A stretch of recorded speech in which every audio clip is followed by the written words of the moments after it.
মারা গেলে লাশ রেখে দেওয়া যায় না, তাড়াতাড়ি দাফন করে দাও।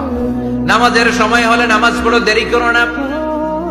মানুষ মারা গেলে দাফন করতে দেরি করো না। বান্দা যদি পাপ করে ফেলে তওবা করতে দেরি করো। এজন্য পাপ করার সাথে সাথে তওবা করার দরকার আছে না নাই? এখন তওবা যে করব কোন সিস্টেমে করব? কোন সিস্টেম? ভুল হওয়া মাত্রই আপনি অনুতপ্ত হয়ে চোখের পানি ছেড়ে আল্লাহর কাছে মাফ চান, আল্লাহর কাছে ক্ষমা চান, এটার নামই তওবা। আমাদের দেশে হুজুরাই না তওবা পড়ায়, আছে না নাই? আনন্দপুরে এগুলা নাই, আছে না? ইমাম সাহেবরে নিয়ে আয়, খতিব সাহেবরে নিয়ে আয়, হাফিজ সাহেব হুজুরে নিয়ে আয়, তওবা পড়া না। তওবা পড়ানো লাগে না, আপনার নিজের তওবা আপনি নিজেই পড়বেন। আপনি অনুতপ্ত হয়ে চোখের পানি ছেড়ে আপনার আল্লাহরে ডাক দেন, ডাক দেয় মাত্র তিনি সাড়া দিবে। চিল্লায় বলেন ঠিক কি না?